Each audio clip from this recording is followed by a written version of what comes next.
IPS यानी Indian police service बहुत बड़ी पोस्ट है और एक आईपीएस ऑफिसर बनना लोगों का सपना होता है, क्योंकि इस पोस्ट को पाने के लिए लोग कड़ी मेहनत करते हैं, लेकिन फिर भी कुछ लोग इसमें सफल नहीं हो पाते और कुछ लोग यह नहीं जानते कि आईपीएस बनने के लिए और किन किन चीज़ों की ज़रूरत होगी। तो नमस्कार दोस्तों, स्वागत है आपका हमारे YouTube channel GK study bureau में। तो आज के इस वीडियो में हम आपको बताएंगे कि आईपीएस ऑफिसर कैसे बने, आईपीएस बनने के लिए क्या क्या योग्यता होनी चाहिए, आईपीएस ऑफिसर बनने के लिए कौन से एग्जाम देने होंगे और इसके लिए शारीरिक योग्यता क्या होनी चाहिए। आपको इन्हीं सारे सवालों के जवाब इस वीडियो में देंगे। आईपीएस का फुल फॉर्म है इंडियन पुलिस सर्विस। एक आईपीएस ऑफिसर बनना इतना आसान नहीं होता। इसके लिए आपको कई सारे एग्जाम पास करने होते हैं, फिजिकल टेस्ट देना होता है, ट्रेनिंग होती है और भी कई सारे टेस्ट होते हैं। यह सब क्लियर होने के बाद ही आपकी पोस्टिंग होती है और आप एक आईपीएस ऑफिसर कहलाते हैं। इस पोस्ट के लिए हर साल लाखों लोग इस एग्जाम में बैठते हैं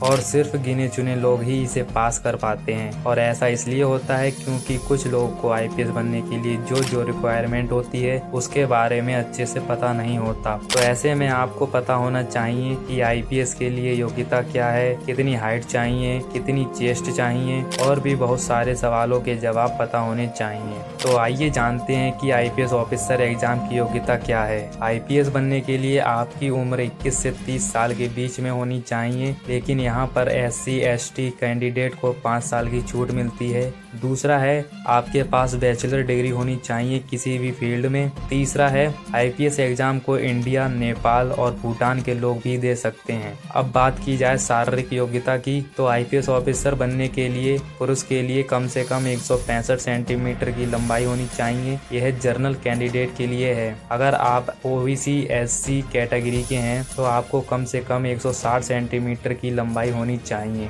इसके अलावा 84 सेंटीमीटर चेस्ट यानी सीना होना चाहिए। आगे महिलाओं की बात की जाए तो महिलाओं के लिए हाइट कम से कम 150 सेंटीमीटर होनी चाहिए, जो कि जनरल कैंडिडेट के लिए है। और SC OBC कैटेगरी की महिलाओं के लिए लंबाई 145 सेंटीमीटर होनी चाहिए। इसके साथ ही महिलाओं की चेस्ट 79 सेंटीमीटर होनी चाहिए। लंबाई के साथ साथ आई साइड की बात की जाए तो ठीक आंखों के लिए आंखों का विजन 6/6 या 6/9 होना चाहिए और वीक आई विजन 6/12 या 6/9 होना चाहिए। तो यह कुछ रिक्वायरमेंट हैं जो आईपीएस ऑफिसर में होनी चाहिए। अगर यह सब क्वालिफिकेशन और शारीरिक योग्यता है तो आप इस एग्जाम में बैठ सकते हैं और एक आईपीएस ऑफिसर बन सकते हैं। तो आइए अब आगे जानते हैं कि कैसे आईपीएस ऑफिसर बने। पहला है 12वीं क्लास पास करें। एक आईपीएस ऑफिसर बनने के लिए सबसे पहले आपको 12वीं की परीक्षा पास करनी होगी किसी भी स्ट्रीम से, चाहे वह साइंस,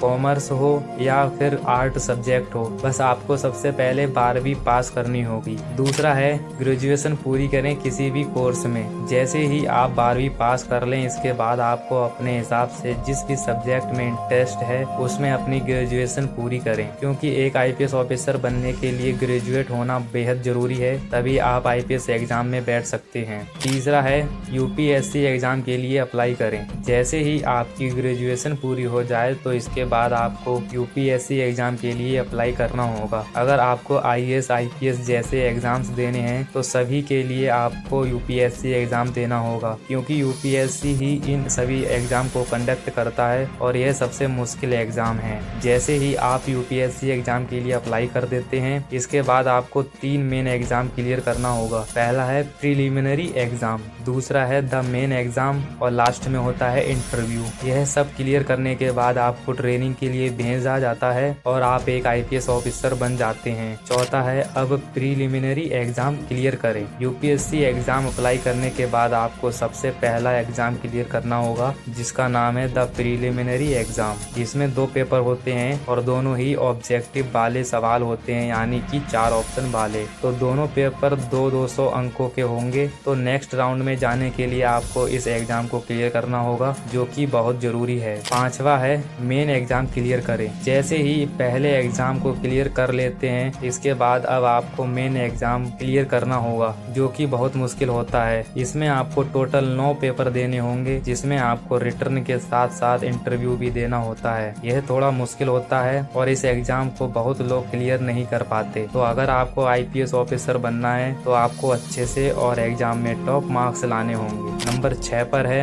इंटरव्यू राउंड क्लियर करें। जैसे ही आपके दोनों राउंड क्लियर होंगे उसके बाद अब आपको पर्सनल इंटरव्यू के लिए बुलाया जाता है, जो कि करीब 45 मिनट का होता है। तो आपको इंटरव्यू क्लियर करना होगा। यहाँ पर कई इंटरव्यू लेने वाले पैनल होते हैं जो कि आपसे काफी मुश्किल और ट्रिकी सवाल पूछते हैं, तो आपको इसके लिए तैयार रहना होगा, तभी आप एक काबिल आईपीएस ऑफिसर बन सकते हैं। नंबर 7 पर है आईपीएस ऑफिसर की ट्रेनिंग पूरी करें। जी हाँ, जैसे ही आप यह सारी चीज क्लियर कर लेते हैं इसके बाद आपको आईपीएस ऑफिसर बनने के लिए ट्रेनिंग पूरी करनी होगी। तो इसके लिए आपको मसूरी और हैदराबाद जैसे शहरों में ट्रेनिंग के लिए भेजा जाता है। जैसे ही आपकी ट्रेनिंग पूरी हो जाती है उसके बाद पोस्टिंग दी जाती है। तो इस तरह आप एक आईपीएस ऑफिसर बनते हैं। तो दोस्तों, यह थी पूरी जानकारी आईपीएस ऑफिसर बनने के बारे में। अगर आपको यह वीडियो पसंद आई हो तो लाइक करें और अपने दोस्तों के साथ शेयर करें और हमारे चैनल को सब्सक्राइब करना ना भूलें। धन्यवाद।